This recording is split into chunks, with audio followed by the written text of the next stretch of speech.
Good morning, everyone. Good morning. My name is Holmes Hummel. I am a 3-time graduate of Stanford University studying energy at each level of degree progress. And if I might say so, that adventure is itself a product of Stanford's energy innovation ecosystem. You see, I graduated with the first 2 degrees in the last century. Can you believe that we can say that these days? And in that last century, the leading form of degree progress for people interested in energy at Stanford was in petroleum engineering. Stanford was a place that welcomed innovation and education at that time and encouraged an individually designed major that composed the interdisciplinary contributions of energy studies in electrical engineering, petroleum engineering, mechanical engineering, and even outside of the School of Engineering itself, to compose an energy engineering degree that has now been adapted and evolved and offered in different forms in 6 different departments at Stanford University.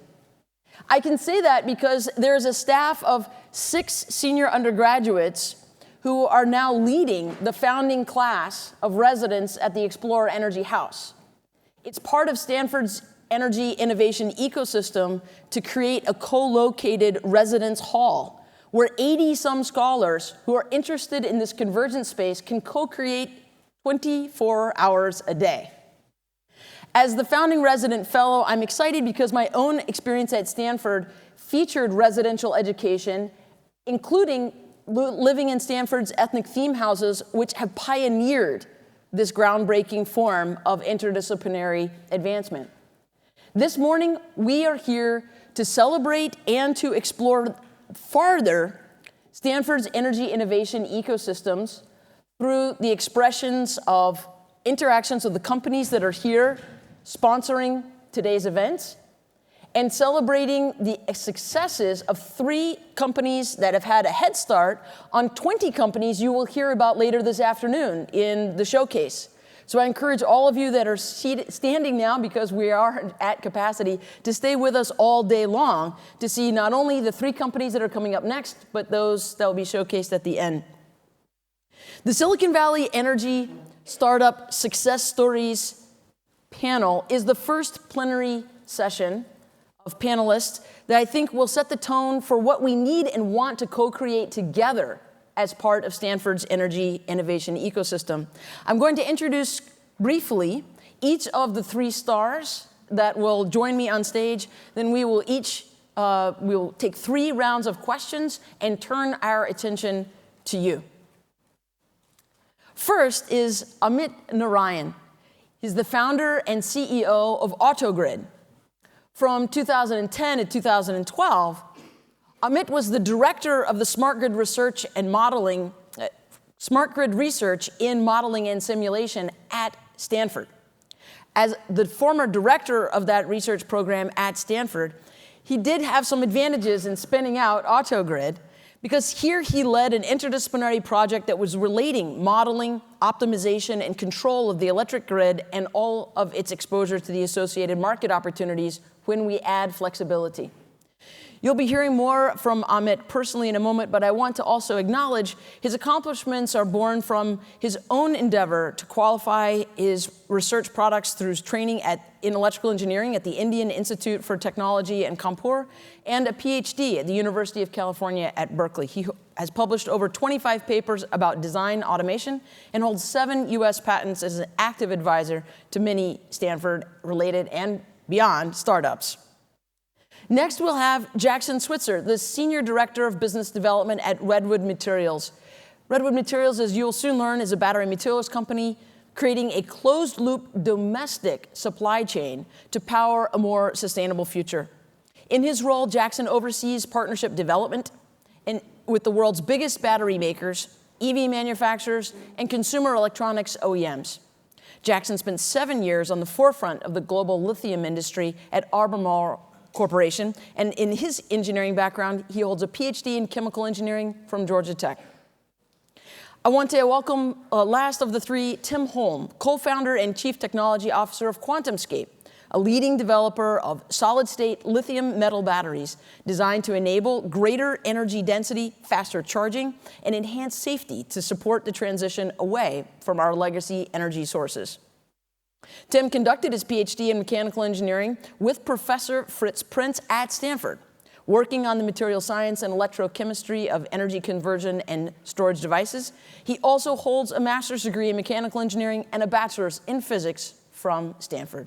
Please join me in warmly welcoming the 3 stars of Stanford's energy startup success stories.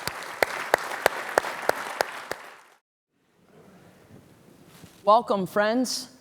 It's an honor to present you as part of this first plenary panel session at Stanford Energy Innovation Days. I'm going to ask you next to do justice to your introduction that I've provided by telling our audience here more about the innovation that your company has successfully commercialized, and when you first found that sense of conviction that you were onto something disruptive, potentially transformative. And I'm going to ask, as part of your introduction of that experience to this audience, how you related to the energy innovation ecosystem that helped propel that progress. I would like to start with Tim. Okay. Yeah, thank you very much. So to go back to the beginning, I was doing a PhD and postdoc here at Stanford, working on energy conversion and storage devices. And we settled on batteries. Energy storage is a really important problem. Obviously, that's not going to be lost on this audience. Quite apart from the implications on climate change, there's also air pollution produced by all the fossil fuels that we burn. And the air pollution is responsible for a lot of excess deaths now. So according to the WHO, there are 7 million excess deaths per year because of air pollution. So it's a really urgent problem that needs solutions in the long term, but also in the short term. So I think since the company started in 2010, we've seen part of our thesis borne out, which is the transition to electric vehicles is real, it is happening. But it's still today between 5 and 10% of the market, depending on what geography you're in. And a lot of Americans, according to polls, say that they are interested in buying electric vehicles, but there are still a few main inhibitors that discourage people from buying their first electric vehicle. So number one is the charging infrastructure. They'd like to see more charge points, especially for people who don't have garages or who are going on road trips. Number two is range anxiety. We've all heard a lot about that term, I think. And number three is cost. So in Silicon Valley, you see a lot of Teslas here. But when we talk about expanding market access to electric vehicles, bringing down the price of the battery is a really important contributor here. The battery is the single largest item on the bill of materials of an electric vehicle. And it's the main driver for cost of electric vehicles. So improvements in fast charge, energy density, and cost of a battery would really help to accelerate the transition to electric vehicles. So that's the problem that we're attempting to solve at QuantumScape. The figure on the left is a traditional lithium-ion battery showing the main active components, the anode at the top in black, a separator that separates the anode from the cathode, and the cathode and bottom. Lithium moves between the anode and cathode. What we're trying to do is eliminate the anode, and so you can see that picture in the middle. We didn't come up with that idea. It's been around for decades, but it is very hard to make safe and reliable, especially under automotive conditions. And so what we're trying to do is enable that in a safe way by making a fully dense, solid ceramic separator that replaces today's porous separators. So there's a lot of material science that's gone into this innovation. Then the lithium that cycles in the battery is all delivered in the cathode. So another one of our unique contributions is this lithium-free architecture, which I think makes the battery lower cost and safer. So that's what we're trying to do. We've had a lot of contributions from Stanford along the way. We've hired a lot of great students from Stanford. And I really value this ecosystem that Stanford is helping to create. The ecosystem of Stanford in energy has just grown exponentially since I was a student here, when I think there were, as an undergrad, there were probably 0 labs on campus that were just devoted to batteries. And now there's just an explosion of interest in batteries and a lot of other energy sources. So really excited to see that. We'll go to Jackson next.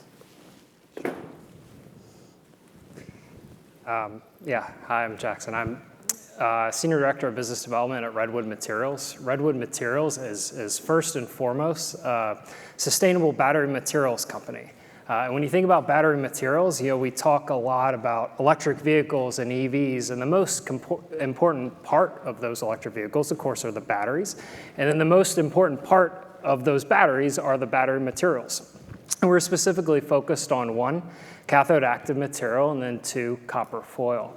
Those turn out to be 2 key components, we think, to reducing the overall cost of batteries and by extension electric vehicles, but also 2 key performance differentiators among batteries, which is key, as kind of exactly as Tim was talking about, in terms of increasing performance and also decreasing cost. We were founded in 2017 by J.B. Straubel, who is first and foremost a Stanford alum, of course, but also a longtime CTO at Tesla and co-founder there. I think one of the kind of 2 realizations that were had very on at Redwood is, 1, is that the world is going to need a lot of battery materials. As Tim mentioned, we've now in the U.S. crossed this inflection point of 5% of consumer adoption of electric vehicles, which suggests that if you look at the 18 countries that have come before us, which is kind of embarrassing that there are 18 countries that have come before us, but the 18 countries that have come before us, in 2025, if the electric vehicles are available and available at a price that consumers can afford, we should hit 25% of adoption. Now, to hit 25% of adoption, you're going to need 300 gigawatt hours of essentially battery production, but also battery materials production. So I think 1 is the thesis that the world is going to need a lot of battery materials. And then 2 is the idea of recycling. Is like the best source for those battery materials is stuff that we already have.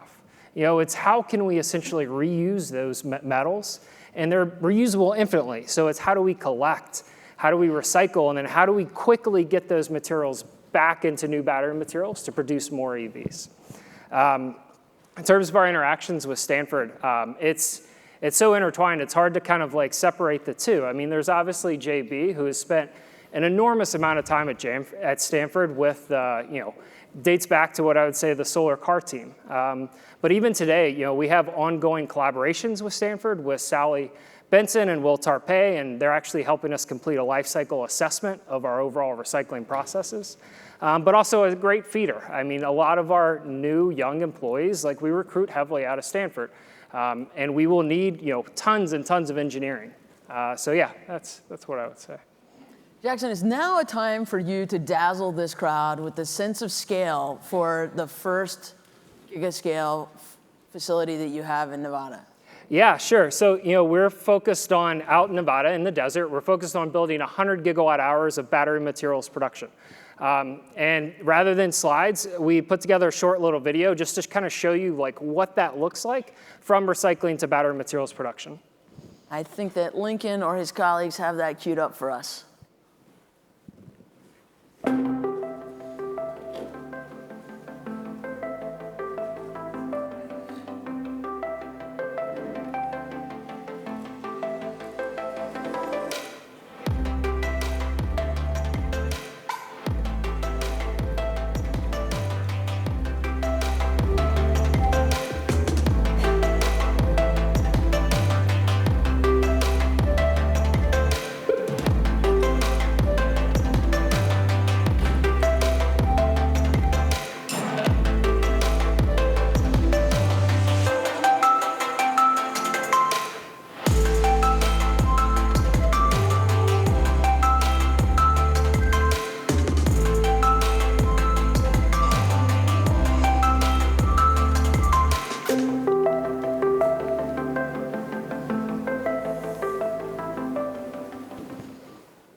Yeah, so that's just a highlight. We started construction a little over a year ago. Construction teams are running 24/7.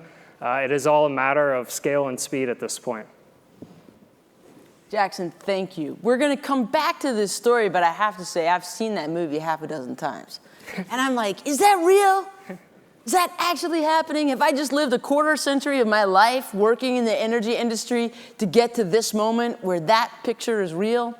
And that is definitely one piece of evidence that the energy innovation ecosystem itself is beginning to operate at scale. incredibly exciting. Now, both of these gentlemen have introduced us to the Startup Success Stories panel by telling you a story about energy storage and batteries. And each of them have leaned into a thesis that's related to transformation in the transportation sector. We have incredible national security interests related to our reliance on petroleum in that sector, and of course, concern about its carbon intensity. But those batteries, once bolted to wheels, are still interconnected to a grid that needs buffering like everybody who lived through the stage 3 emergencies in Stanford just in September. In other words, the relationship between these first two startups and the third is one that really excites me. AutoGrid is a company that is thinking about the bidirectionality of current in both directions, so everything that's connected to it. I'm really excited, Amit, for you to finish out this round of introductions and tell us about your path to scale. OK, great. Well, first of all, thank you for giving me this opportunity with such great companies. And I'm super excited to be here where everything started, right? And we were just discussing how this audience is a very friendly audience. I can see my colleagues here. I can see my investors here. I can see my customers here. I can see my advisors, mentors.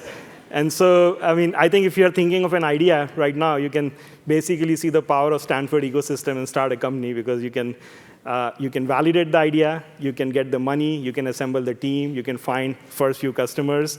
And if you're a little bit lucky, then you might even find an exit right here. So, and I mean, the fact that I'm here is, that's really my story, basically, right? I mean, I was not in the energy industry when I started getting interested in the climate change problem. And I got this incredible opportunity. It was my good fortune to be in the circle of important people at Stanford.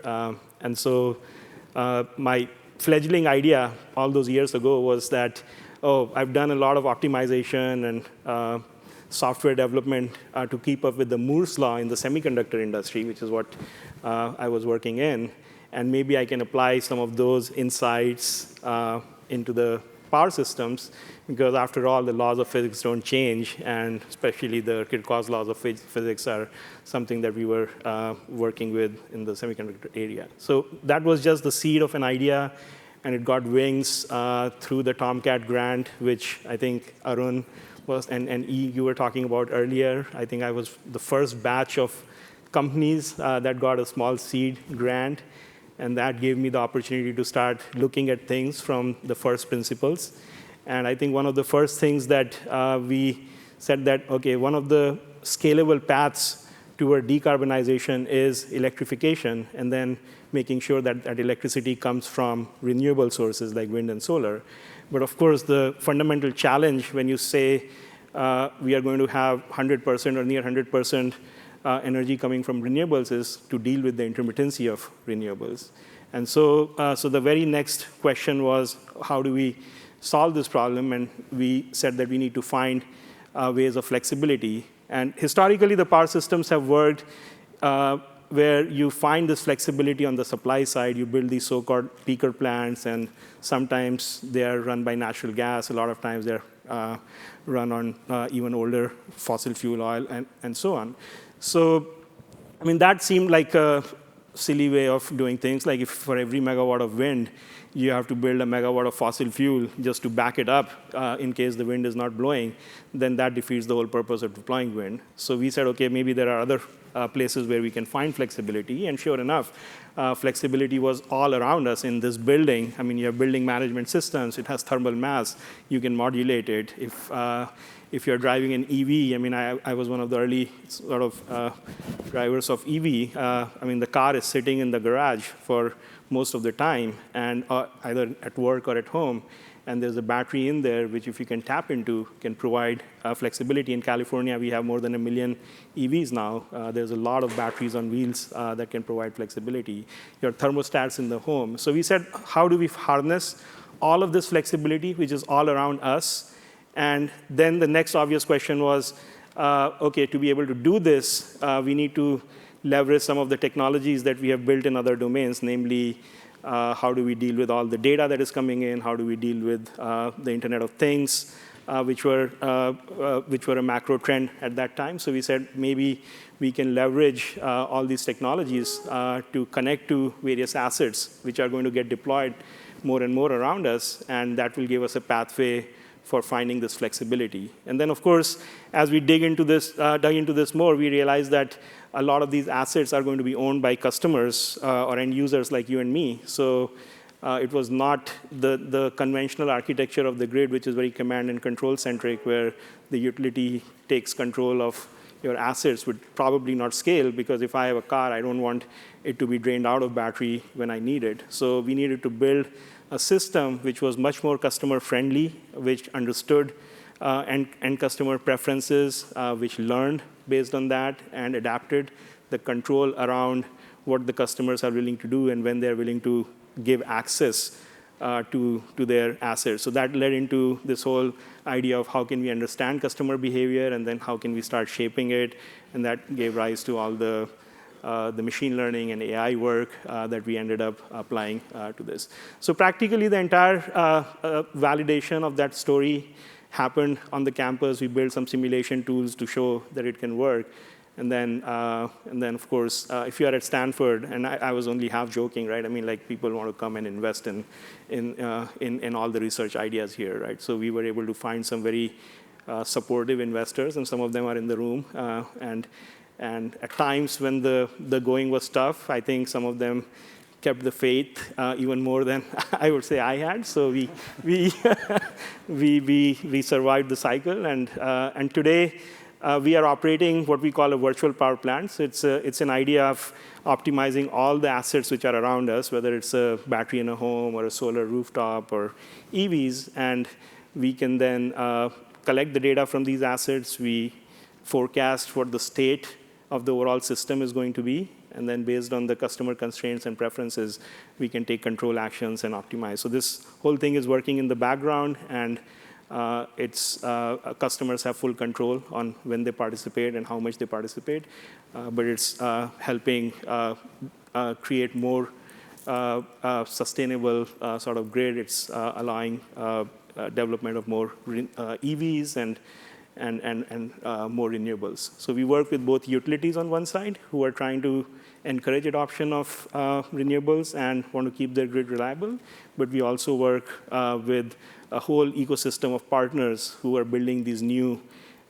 types of energy efficient appliances or batteries or EVs, and we are able to monetize their assets by harvesting the flexibility of these assets and providing grid services back to the utility or to the market. And that money that we are able to get creates a flywheel effect, because it makes the cost for end consumers lower in adopting these technologies and drives adoption of all these assets. Amit, let's keep the visual aids for this next round. That'll be fine. I want to acknowledge that we've introduced these startup success stories,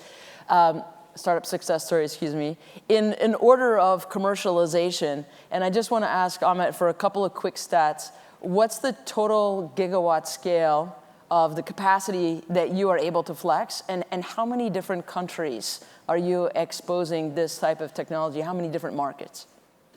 Yeah, absolutely. So, I mean, I think today we have close to 7,000 megawatts of what we call flexible capacity, which comes from residential, commercial, and industrial assets. We also have front-of-the-meter utility scale wind and solar that we can, and batteries that we can optimize.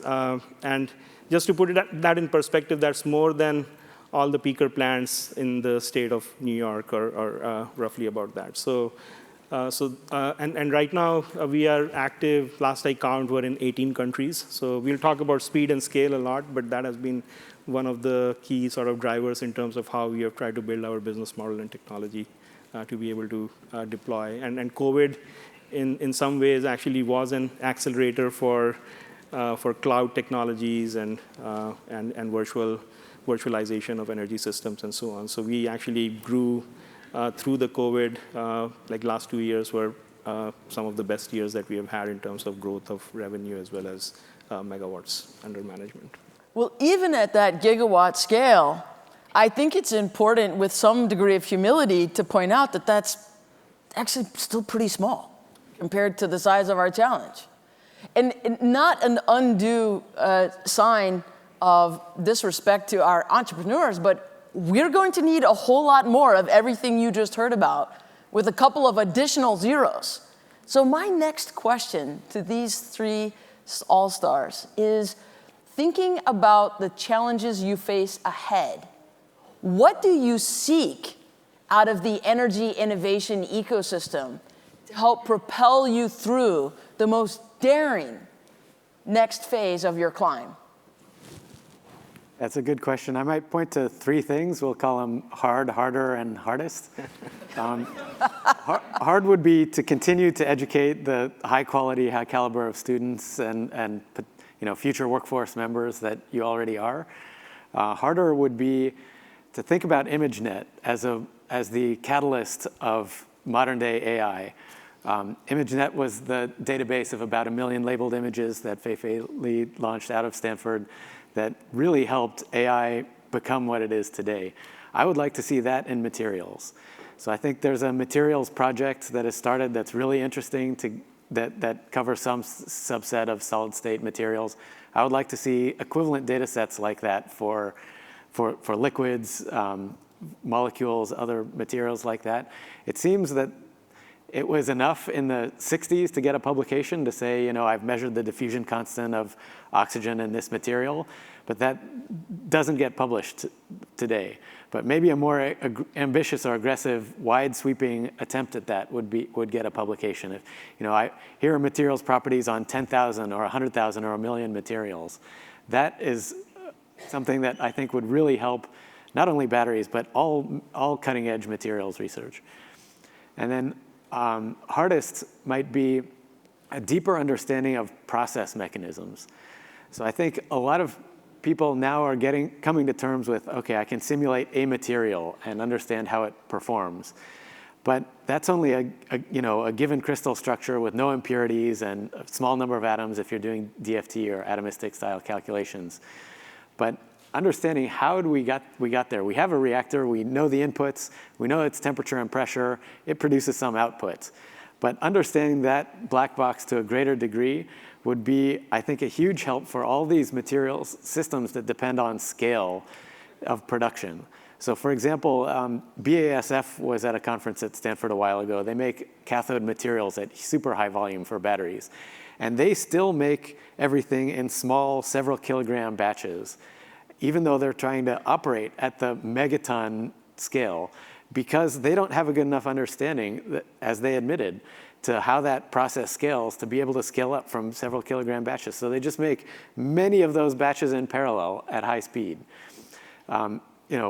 We, and I'm sure many other companies, have similar issues where if we had a greater ability to sort of design the process from a rational basis, if there was like the CFD or CAD, which now you can basically design a car or an airplane in silico, right? If you could do that for your reactor, that would greatly accelerate the speed at which we could scale up.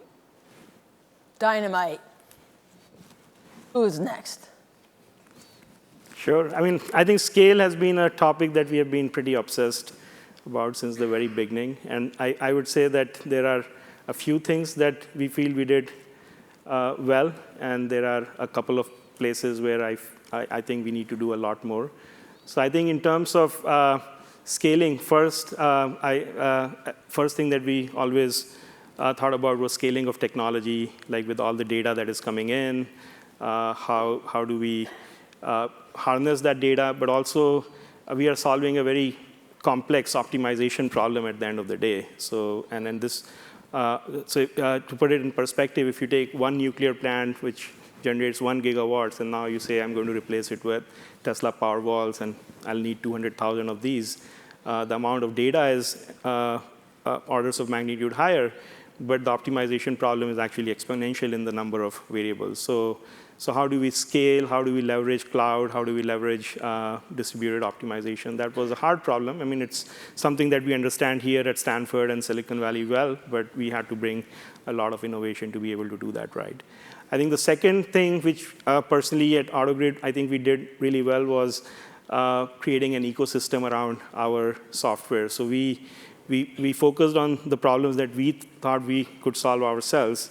and we decided to leverage a very extensive network of partners from hardware OEMs who would work with us. And that was radical at the time because a lot of innovation was happening from an asset-centric view at that time, from batteries to EVs to whatnot, thermostats and so on. But we said that we are not going to necessarily build hardware ourselves.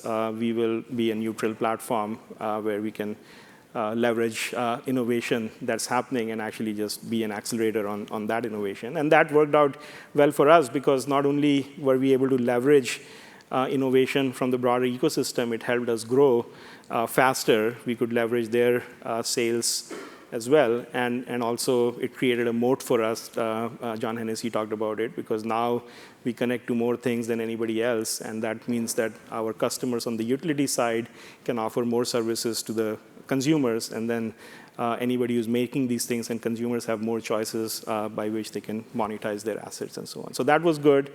I would say business model-wise, we did a good job because we were software scalable. We were able to deploy in 17 countries, even through the pandemic and so on. I think the places where we could have done a lot more, and we are looking forward to doing more, is just first is around policy. And I know the Stanford Accelerator is talking a lot about this, and this is one of the pillars, as Arun mentioned. Because if you think about it, the resource that we are bringing to the table is still it's superior to a fossil fuel-based peaker plant in every dimension that you can imagine. And it's actually cheaper. It's cheaper, cleaner, and more reliable.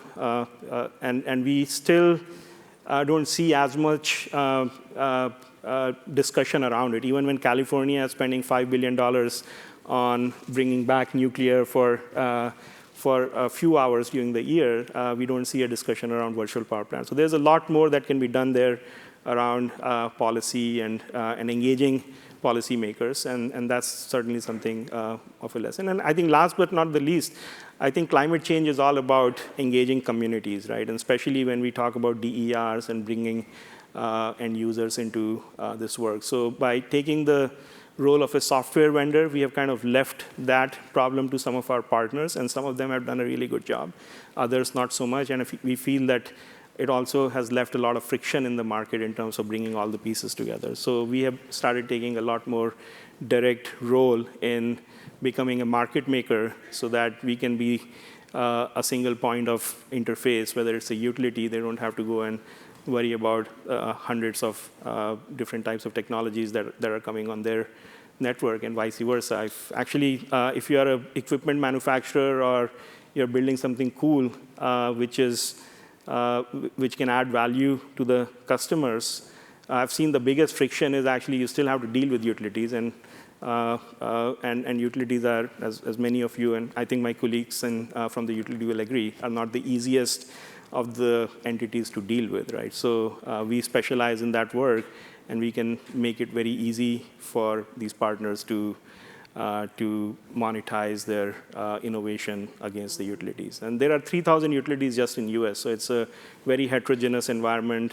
You have only, the largest utilities have only 4 or 5% of market share. So I think providing that single point of interface, actually we have found to be one of the biggest value adds that we can provide. And I think we are just beginning to take a lot more lead around educating and creating awareness and making it simpler for the end customers to participate. Amit, thank you. Jackson, call us forward to the challenge you face and what the energy innovation ecosystem can do to propel you forward. Sure. I'd probably start by saying that the word startup success stories is kind of a scary one for me. I don't know that I would describe Redwood Materials as a success just yet. I would say we have been successful, but we have a long way to go, and admittedly still have a lot to figure out. I mean, we are tackling a really hard problem, and we really need as many ideas and smart engineers, I would say, just smart people in general, to come help us figure those out. And I think that's one of the really unique things about Stanford is their ability, I think, primarily to connect ideas to capital. I mean, that is what has created this startup ecosystem is this uncanny ability to flesh out ideas and then put those to work with the appropriate capital. I think going forward, we will certainly need a class of resilient and gritty entrepreneurs as we kind of head into uncertain economic times. But also, I would say if I could recommend one thing that we would need is almost like continuing to double down on the engineering side of things. When I say we don't have it all figured out, I mean, you saw the video, we have a lot to build and a lot to scale, but there's also just a lot of like hardcore detailed engineering problems to solve. How do you recycle a Bluetooth speaker that has batteries that aren't designed to be removed, right? Like how do you isolate and recover the nickel, the lithium, as well as the rare earth elements, the neodymium, things like that. Those are kind of examples of the problems we need to solve. So I think it extends all across all of material science and material engineering to chemical engineering to chemistry, but it also extends to automation engineering, controls engineering. It's like, how do we do things smarter? If you think about, just to kind of talk about our recycling side of the operations, the number of different types of things that we receive to recycle, it's electric toothbrushes, it's iPhones, it's Bluetooth speakers, and how do you effectively sort automatically using AI, those types of devices? I think that's where the Silicon Valley automation engineering, controls engineering can really play a large part. And then I guess lastly, I would highlight one of the bottlenecks in reality that we face now is some of it's around the equipment. We talk a lot about the final product, whether it be cathode material, whether it be copper foil or battery material or batteries. But what's also equally and maybe even more so important to the whole scaling aspect is that equipment used to make those materials. Today, the vast majority of that equipment is imported primarily from Asia. We have essentially lost our cutting edge ability to produce that equipment here in the US. And I think that's something we really need to revisit. As we look at our copper foil and cathode production facilities, a lot of that equipment we've imported from places like Japan, but we'd love to have it made here domestically. We'd love to make it ourselves. I mean, I think that's one of the things we're now having to look at. Is not only to meet our timeline and to deliver the battery materials, it's not so much, this vendor can deliver it in this much time. It's more so can we just make it ourselves and go even faster? So yeah, I would say double down on engineering would be my top thing for Stanford. Just hearing from the three of them, we have our work cut out for us. No? I want to reflect on my experience returning to Stanford this quarter to address the Energy at Stanford program that welcomes Stanford graduates. It was oversubscribed, just like this program is, but it had an interesting feature that I want to reflect back to you. 90% of the graduate students in the Energy at Stanford program were arriving from outside the United States. They faced the same challenges in the energy ecosystem that they came from to come here. And we fully expect them to be able to take the insights gained from their experience here and take it around the world. Of the residents that live in the Explorer Energy House, 1/4 of them are from outside of the United States. And in my own work previously as the Senior Policy Advisor in the Office of Policy and International Affairs at the Department of Energy, I focused explicitly on this type of intersection of promoting and expanding opportunity in the United States so that the United States could be a better actor in our global relations, including the types of negotiations that are opening in the next couple of weeks at the United Nations Framework Convention on Climate Change. So for my last question to these three all-stars, I'm going to be asking you about your views on how to accelerate the pace of transition when you think about the dimensions of access and participation, specifically thinking about Stanford's own commitment to advancing equity and promoting inclusion. How would you see equity and inclusion as an accelerant to the transition that you know will propel the success of your innovations? Yeah, I can think about 2 dimensions. So first of all, our workforce is made up of a lot of PhDs and scientists, but also a lot of technicians. So I think we're seeing a lot of participation from a lot of different classes in society in helping to build the next generation of energy products. Then the second axis I can think of is our customers. If we're successful at QuantumScape, hopefully we do build a battery that enables longer range, faster charge, and lower cost cars. And that should really expand the market of people who buy electric vehicles. We probably have a lot of Teslas parked in parking lots around here, and many fewer in the inner cities of our cities. So if we can make lower cost batteries that work for people who don't have garages to charge in at home, I think that'll really expand participation in electric vehicles. Terrific. Amit, before you go, I should have also given you the same cue and courtesy that Yishui did earlier, which is that it's your turn next. So there'll be some roving microphones in just a moment for your turn at this team. Want me to go next? Sure. I don't know if it, you do have those visual aids. I have one because this is a topic of interest, but Lincoln might still, or Andrew, have. Anyway, while we're There you go. Okay, perfect. Can you go to the next one? You might be able to go back. Yeah, the red button goes back. This one? That goes forward, yeah. Yeah, perfect. So I think this whole issue of equity is really important. Right? Climate change, we know, affects everybody, but it doesn't affect everybody equally. When there is a power outage or a price spike, as we routinely see due to extreme weather events, we all pay more, but some people end up paying a lot more, specifically the underserved communities where the highly polluting fossil fuel plants have always been built, right? So the graph on the left is just showing the statistics on how these peaker plants are located, and whether you look at demographics or income, they are in the most disadvantaged communities. So we have done a lot of work in this area, along with other partners, to show how a virtual power plant, which consists of batteries and EVs, can actually not only be more cost-effective and cleaner than these peaker plants, but it has a very important aspect of job creation and driving resiliency in the communities.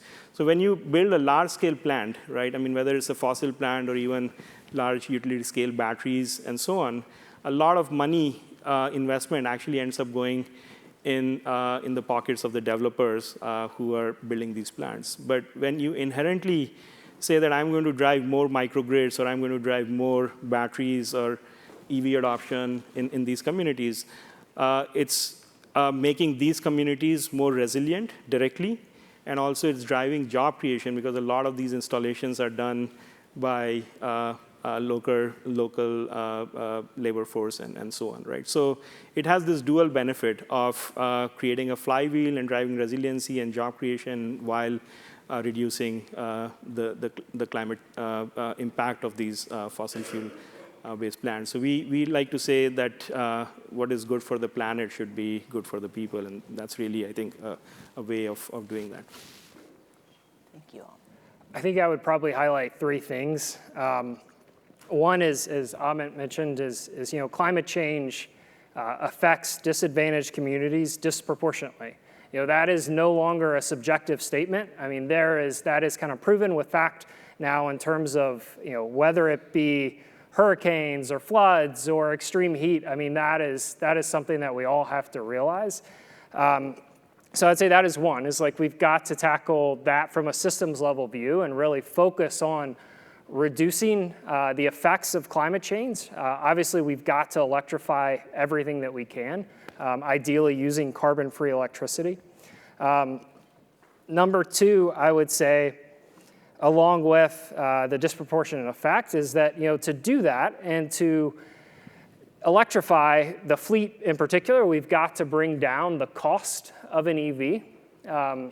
I think the Inflation Reduction Act actually took a pretty good stab at this, because the Inflation Reduction Act, it's like they said, hey, like I see that EVs in the US have reached that 5% of consumer adoption tipping point.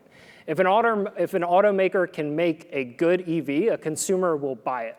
But what they saw that was missing was the entire supply chain in front of it. And I think that focusing on that will really help drive down the overall cost of EVs to make them more accessible to more people. And then lastly, I think in what should be a very bipartisan view. When we look at what we're building at Redwood, it is a all hands on deck type of effort. It is, my kind of broken record is all about engineering, but we need maintenance technicians, we need welders, we need plumbers, we need, it represents a cross section of the community. And I think by localizing the battery materials industry, we can really kind of like be an anchor for different communities. And I think by providing that is like, one, it's jobs, but it's also, helps uplift people across the United States. And to that end, is Stanford is obviously a great partner for us, but what we've realized as well is we've had to go out into the community to help provide that training and encourage that training. And frankly put, in Reno, we don't have enough welders. So it's like, how do we engage with the local vocational programs and community colleges to bring about that training? So I think that's one way that we can help, is just that it is a all hands on deck type of effort from really like every skill set at every level. I love it. In addition to being the founding resident fellow for Explore Energy, I'm also honored to be the first managing director for energy equity and just transitions at the Precourt Institute for Energy. So this last question was not an idle one, but rather an invitation to each of you. What is your answer to this type of open inquiry? How does our future become a cleaner energy future faster when more people are able to participate and deployment speeds are accelerating everywhere with approximate relative relationship, and not just in some places, even at the expense of others? I welcome you to reach me today, tomorrow, and the next day on these topics as the Precourt Institute for Energy expands programmatically into this theme that ties the early stage innovation to the large-scale commercial deployment, where we really see the impact of our ecosystem for innovation. I want to ask Kaylee or whoever is handling the microphones, thank you, I see you back there, to detect first who would like to ask the next question. I see one right here in the front table, right in front of the screen, but I'm not able to see your name. I would need some eyeglasses, I'm afraid. My name is Tom Zhang. I'm from Gaza. I'm a proud sponsor for this event. We welcome you. Yeah. So I'm surprised to see the number from Holmes that 90% of the Stanford Energy program students are international. That means 10% from domestic. Compared with Harvard, 62% of the students are domestic. Compared with the whole Stanford, 87% of the students is domestic. So it looks like 100 people we're sitting here, we think energy is very important, it's critical issues.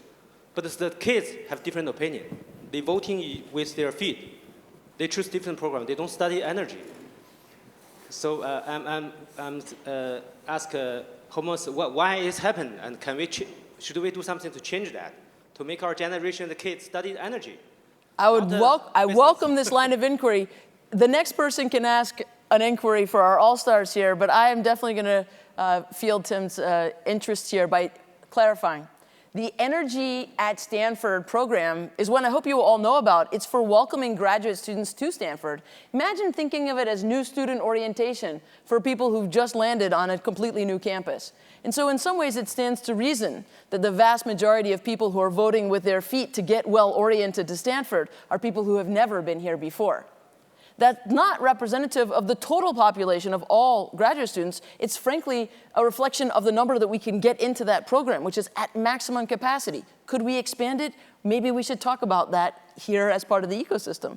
And with regard to the undergraduates, what we are seeing is exactly what Dean Majumdar described: an explosion of Stanford undergraduates invading other disciplines all over campus. Even the data science major has people in there looking for their careers in energy.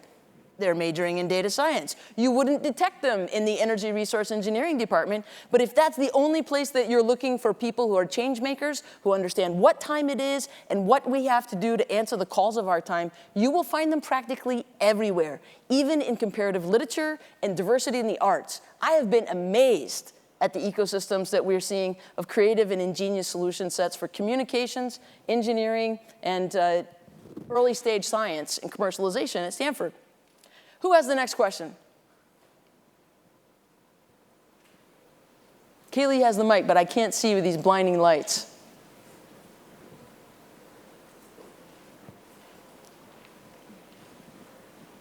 I see you. Hi. So Ben Winter from the UK government. So we've committed in law to being carbon net zero by 2050 and investing a lot of money in this kind of innovation. So we've talked a lot about what the kind of the Silicon Valley ecosystem could be doing, but what can governments around the world, not just in the US, be doing to encourage innovation and importantly accelerate solutions to market?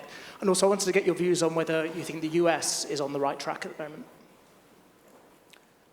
These are the last moments that we will have with the stars of this panel. So I'm going to turn my attention to them and ask for you, if you want to field this kind of inquiry of what do we want to see from the policy frames of the markets and where we are seeing transition, this is your moment to step into that question. And then I think to stay on time with our schedule, we'll be closing and we'll ask you for your closing remarks right after that. I'm not a policy expert, but I would just have a few words. So first, I have seen a big response to the IRA, the Inflation Reduction Act. I think that is catalyzing a serious response in the US.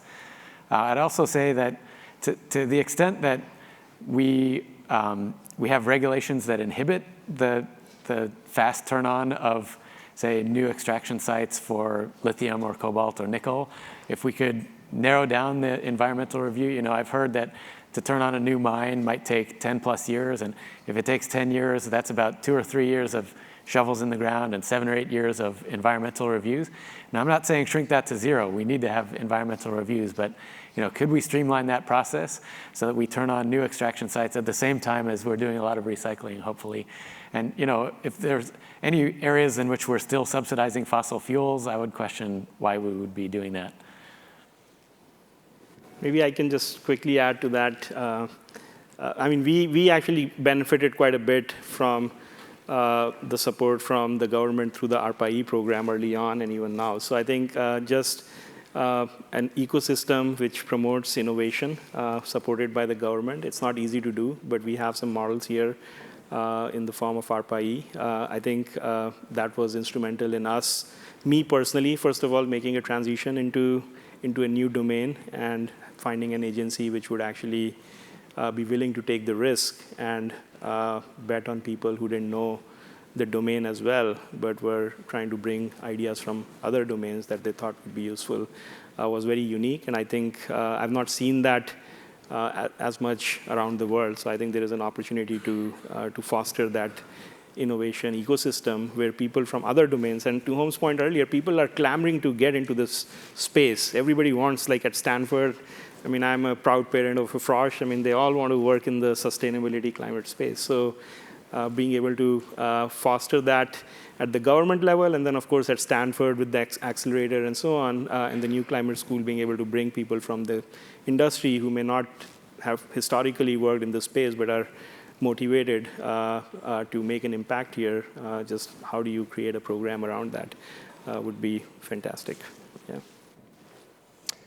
I would say, in terms of government policy, I will put out a disclaimer that I am also not a policy expert, but I think, continuing to, or maybe expanding the idea of, funding for scaling, which is, a word that has come up over and over again, not just fundamental research, right? So fundamental research is very important, and I think our national labs are oftentimes very good at that. But I think sometimes where we get lost is that space in between the lab or pilot and the big plant. A lot of times the big plant ends up somewhere else, or it never happens. So I think, really focusing efforts on around building the industry that we want is one area. And I would also say the other thing that comes to mind is just as Tim was pointing out is our current regulatory structure is really not designed for the number of batteries that we have in place today throughout our homes and vehicles, but certainly not for an all-electric fleet. I mean, I would say the transport rules and regulations around batteries in particular are like overly cumbersome and just way outdated. So we've got to start to like rethink and no longer be like, all right, well, if this happens, we'll deal with it then. But like, hey, it's coming, it's here. How do we streamline things? I love to hear that kind of foresight. It's certainly a characteristic of the energy innovation ecosystem to skate to where the puck is going. And that's also true for programs at Stanford, including the Schultz Energy Fellows program that honors the life and life's work of George Shultz, of course, but sends droves of Stanford students into policy positions, both in California and throughout the West, to do exactly that type of early spade work to make sure that when we need to turn a tanker around a corner, something as big as the US economy, still 80% dependent on fossil fuels for its production every year, that we are thinking about moving every type of barrier out of the way in order to increase the speed. Friends, I'm going to ask each of our guests to give their last word and then return you to the care of Jimmy Chin. I'd like to ask Amit, Jackson, Tim, if you have last words for this collection of energy innovation supporters. Yeah, I really resonated with Dean Majumdar's words earlier that this is like a 30-year marathon. It's going to take a lot of different big, aggressive changes to the economy to bring about a cleaner future. That'll all start with massive efforts at existing companies and startups. So there's a lot of opportunities here. You know, with great challenges come the great opportunities. There's going to be a lot of economic rewards to the winners. So to anybody who's a student or advising students, seize the day. Seize the day. Well, I mean, again, when I started my journey, the Precourt Institute had just started and the Tomcat Center was just started, and that gave me my opening. And I think it's a full circle now with the climate school. So I'm like super excited that this opportunity exists. And I'm personally in a space where I'm also thinking about what's next after this thing getting acquired by a larger company. So I would say that any of you who is thinking about making a transition or doing something new in this space, I think this is a perfect opportunity for you to get engaged with the school and the accelerator, and I think it will help you start on your own journeys, and I hope hundreds of more AutoGrids and QuantumScapes and Redwood materials come out of the school in the coming years. Yeah, I think my kind of final two words would just be like, it's incredibly exciting. Everyone should this is cool. Everyone should be excited. We're literally like we're inventing an entire industry across both the technology and commercial aspects. We're reinventing what was there and inventing new things where none existed.